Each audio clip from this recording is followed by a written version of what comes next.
1857 খ্রিস্টাব্দে বড়লাট লর্ড ক্যানিংয়ের শাসনকালে ভারতবর্ষে এক বিস্তীর্ণ অঞ্চল জুড়ে এক বিদ্রোহের আগুন জ্বলে ওঠে, যে আগুন ভারতের ইংরেজ শাসনের ভিতকে কাঁপিয়ে দেয়। ঐতিহাসিকরা এই বিদ্রোহকে সিপাহী বিদ্রোহ বলে অভিহিত করেছেন, কারণ এই বিদ্রোহ প্রথম শুরু করেছিল ইস্ট ইন্ডিয়া কোম্পানির ভারতীয় সৈনিক বা সিপাহীরা। বিগত দিনে সংগঠিত হয়ে যাওয়া বিভিন্ন বিদ্রোহের মতো এই বিদ্রোহটি কোনো গোষ্ঠীর বিদ্রোহ ছিল না। এই বিদ্রোহটি যেমন ভারতের এক বিস্তীর্ণ অঞ্চল জুড়ে সংগঠিত হয়েছিল, তেমনি খুব অল্প সময়ের মধ্যেই সমাজের উচ্চ শ্রেণীর মানুষ থেকে সমাজের সাধারণ মানুষ এই বিদ্রোহে অংশগ্রহণ করেছিল। তাই এই বিদ্রোহকে সিপাহী বিদ্রোহ না বলে 1857 সালের মহাবিদ্রোহ বলাই যুক্তিসঙ্গত হবে। 1857 খ্রিস্টাব্দের মহাবিদ্রোহ সম্পর্কে আলোচনা করতে গেলে সবার প্রথমে আলোচনা করতে হয় মহাবিদ্রোহের কারণ সম্পর্কে। মহাবিদ্রোহের প্রত্যক্ষ কারণ বলতে গেলে বলা চলে ভারতীয় সেনাবাহিনীতে এনফিল্ড রাইফেলের প্রচলন। যেহেতু রাইফেলে গরুর এবং শূকরের চর্বি মেশানো কার্তুজ দাঁতে কেটে ভরতে হতো, সেহেতু ইস্ট ইন্ডিয়া কোম্পানির সেনাবাহিনীতে হিন্দু এবং মুসলিম সৈনিকদের মধ্যে ধর্মনাশের চেষ্টা করা হচ্ছে বলে সিপাহীরা মনে করেন। মহাবিদ্রোহ সংঘটিত হওয়ার রাজনৈতিক কারণ হিসাবে ধরা হয় ব্রিটিশদের বিভিন্ন দমনমূলক নীতি, যথা লর্ড ওয়েলেসলি প্রবর্তিত অধীনতামূলক মিত্রতা নীতি, লর্ড ডালহৌসি প্রবর্তিত সত্যবিলোপ নীতি, এছাড়াও বিভিন্ন ভাতা এবং উপাধি বিলোপ ঘটানো ও কুশাসনের অজুহাতে রাজ্যগ্রাস। লর্ড ওয়েলেসলি প্রবর্তিত অধীনতামূলক মিত্রতা নীতির মাধ্যমে হায়দ্রাবাদ, তাঞ্জোর, কর্ণাটক, অযোধ্যা, সুরাট, উদয়পুর, যোধপুর, জয়পুর ইত্যাদি রাজ্যগুলি ব্রিটিশ নিয়ন্ত্রণাধীন হয়। লর্ড ডালহৌসি প্রবর্তিত সত্যবিলোপ নীতির মাধ্যমে সাতারা, সম্বলপুর, নাগপুর, কর্ণাটক, উদয়পুর ব্রিটিশ সাম্রাজ্যভুক্ত হয়। এছাড়াও নানা সাহেবের ভাতা বন্ধ, বাহাদুর শাহের উপাধি বিলোপ প্রভৃতি ঘটনা মানুষের ক্ষোভকে ত্বরান্বিত করে। ভারতীয় সিপাহীদের বেতন অত্যন্ত কম ছিল এবং একই পদে থাকা সত্ত্বেও তাদের উন্নতির কোনো ব্যবস্থা ছিল না। হিন্দু সিপাহীদের তিলক কাটা এবং মুসলিমদের দাড়ি রাখার ওপর নিষেধাজ্ঞা আরোপ করা হয়েছিল। এছাড়াও লর্ড ডালহৌসি সিপাহীদের যে কোনো যুদ্ধে যাওয়া বাধ্যতামূলক করে। এই সমস্ত কারণ ও মহাবিদ্রোহকে ত্বরান্বিত করেছিল। মহাবিদ্রোহের কিছু অর্থনৈতিক কারণ ছিল এবং সেই সম্পর্কে আলোচনা করতে গেলে বোঝা যায় চিরস্থায়ী বন্দোবস্ত, রাওয়াতওয়ারি, মহলওয়ারি, তালুকদারি প্রভৃতি বন্দোবস্তগুলি কৃষকদের ওপর শোষণের মাত্রা চরম পর্যায়ে নিয়ে গেছিল। এছাড়াও বিভিন্ন কর ব্যবস্থা ব্রিটিশদের মাধ্যমে চালু করা হয়েছিল, যেমন গোচারণ কর, চৌকিদারি কর, পথ কর, নীল কর ইত্যাদি। ইংল্যান্ডের বিভিন্ন শিল্পজাত উন্নত ও সস্তা পণ্য ভারতের কুটির শিল্পকে নষ্ট করে দিয়েছিল। এই সমস্ত কারণগুলি মহাবিদ্রোহ সংগঠনের পক্ষে একটি গুরুত্বপূর্ণ ভূমিকা নিয়েছিল। মহাবিদ্রোহের সূচনা ও বিস্তার এবং গতি সম্পর্কে আলোচনা করতে গেলে দেখা যায় 29শে মার্চ 1857 খ্রিস্টাব্দে ব্যারাকপুরে মঙ্গল পাণ্ডে চর্বি মেশানো কার্তুজ ব্যবহারে অসম্মত হন এবং ঊর্ধ্বতন এক আধিকারিককে হত্যা করলে মহাবিদ্রোহের সূচনা হয়। এরপর 11 থেকে 30শে মে 1857 খ্রিস্টাব্দে মিরাটের সিপাহীরা দিল্লি এসে পৌঁছান এবং মুঘল সম্রাট দ্বিতীয় বাহাদুর শাহকে হিন্দুস্তানের সম্রাট ঘোষণা করে বিদ্রোহ শুরু করেন। ধীরে ধীরে বিদ্রোহ সমগ্র ভারতবর্ষে ছড়িয়ে পড়তে থাকে। উত্তরের সিপাহীদের সাফল্য মধ্য ভারতের সিপাহীদের উদ্বুদ্ধ করে তোলে এবং 4 জুন কানপুর সেনা ছাউনিতে বিদ্রোহ শুরু হয়। 1857 খ্রিস্টাব্দের সেপ্টেম্বরে ইংরেজরা দিল্লি পুনরুদ্ধার করতে সক্ষম হয়। জুলাই থেকে ডিসেম্বর 1858 খ্রিস্টাব্দে সমগ্র ভারতবর্ষ পুনরায় ইংরেজদের অধিকারে চলে আসে। ভারতবর্ষের বিভিন্ন স্থানে বিভিন্ন নেতাগণ মহাবিদ্রোহে নেতৃত্ব প্রদান করেছিলেন।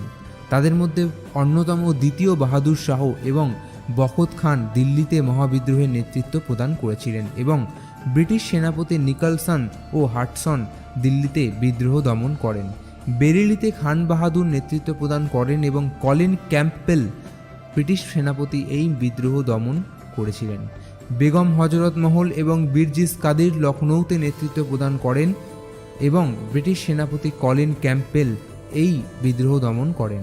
কানপুরে নানা সাহেব ও তাতিয়া টুপি এবং আজিমুল্লাহ বিদ্রোহের নেতৃত্ব প্রদান করেছিলেন এবং কলিন ক্যাম্পবেল এই বিদ্রোহ দমন করেন। ঝাঁসিতে ঝাঁসির রানী লক্ষ্মীবাই বিদ্রোহে নেতৃত্ব প্রদান করেছিলেন এবং জেনারেল হিউ রোজ রানী লক্ষ্মীবাইকে পরাজিত করেন।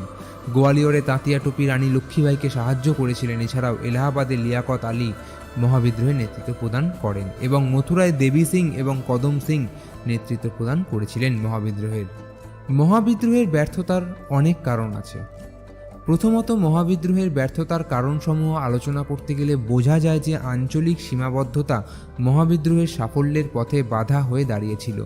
উত্তর পশ্চিম ভারত, পূর্ব ভারত এবং দক্ষিণ ভারতের একাংশ এই বিদ্রোহ থেকে দূরে ছিল এবং গোর্খা সৈন্যরা বিদ্রোহ দমনে ইংরেজদের সাহায্য করেছিল। দ্বিতীয়ত, এই বিদ্রোহের যোগ্য নেতৃত্বের অভাব লক্ষ্য করা গিয়েছিল।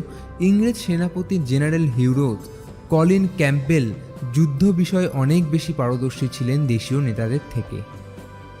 তৃতীয়ত, মহাবিদ্রোহের ব্যর্থতার অন্যতম কারণ হিসেবে পরিকল্পনার অভাবকে আমরা বলতে পারি। এই বিদ্রোহের মূলত কোনো পরিকল্পনা ছিল না। মূলত বিদ্রোহীরা আঞ্চলিক এবং ব্যক্তিগত স্বার্থে বিক্ষিপ্তভাবে যুদ্ধ শুরু করেছিল।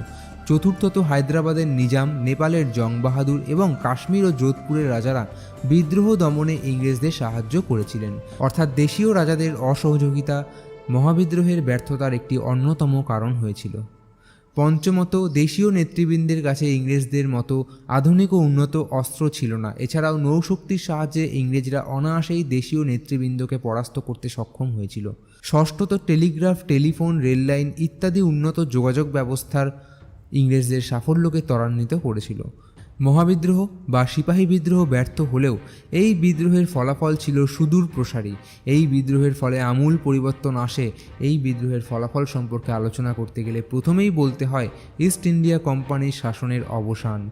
এত বড় বিদ্রোহ সংগঠনের ফলে ব্রিটিশ সরকার ভারতের শাসনভার আর ইস্ট ইন্ডিয়া কোম্পানির হাতে সুরক্ষিত নয় বলে মনে করে এবং 1858 খ্রিস্টাব্দে ব্রিটিশ পার্লামেন্টে ভারত শাসন আইন পাশ করার মাধ্যমে ভারতে কোম্পানির শাসনের অবসান ঘটানো হয়।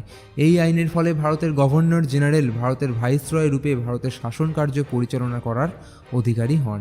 এছাড়াও আইন পরিষদে ভারতীয়দের নিয়োগ শুরু হয় 1861 খ্রিস্টাব্দের নতুন ভারত শাসন আইন অনুযায়ী। এই বিদ্রোহের ফলে 1858 খ্রিস্টাব্দে মহারানীর ঘোষণাপত্র অনুযায়ী সত্ত্ববিলোপ নীতি পরিত্যক্ত হয় এবং দেশীয় রাজ্যগুলি দত্তক পুত্র গ্রহণের অনুমতি পায়।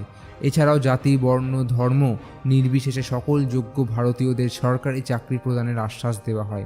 এছাড়াও ঠিক হয় যে সরকার ভারতীয়দের সামাজিক ও ধর্মীয় বিষয়ে হস্তক্ষেপ করবে না এবং ব্রিটিশ সরকার আর ভারতের সাম্রাজ্য বিস্তারে আগ্রহ দেখাবে না। এই বিদ্রোহের ফলাফলের পরে ইংরেজরা একটু সতর্ক হয়ে যান এবং সামরিক কিছু পরিবর্তন তারা আনেন। যেমন সেনাবাহিনীতে শ্বেতাঙ্গ সৈন্যের সংখ্যা বৃদ্ধি করা হয়, গোলন্দাজ বাহিনী সম্পূর্ণরূপে ব্রিটিশ সরকারের হাতে রাখা হয়। এছাড়াও সীমান্ত রক্ষা এবং অভ্যন্তরীণ শৃঙ্খলার দায়িত্ব সেনাদের ওপর অর্পিত হয়। এছাড়াও যাতে সৈন্যদের মধ্যে ঐক্য গড়ে উঠতে না পারে সেজন্য ভারতীয় বাহিনীর প্রতিটি বিভাগে বিভিন্ন জাতির ও ধর্মের সেনা নিয়োগের ব্যবস্থা করা হয় এবং ভারতীয়দের সামরিক উচ্চ পদে নিয়োগ না করার নীতি গ্রহণ করা হয়। এই বিদ্রোহের ফলেই মূলত মুঘল সাম্রাজ্যের অবসান ঘটে। দ্বিতীয় বাহাদুর শাহকে রেঙ্গুনে নির্বাসন করা হয় ব্রিটিশদের দ্বারা। এই বিদ্রোহের ফলে ভারতবর্ষে প্রকৃত অর্থে মধ্যযুগের অবসান এবং আধুনিক যুগের সূচনা হয়েছে বলে ধরা হয়।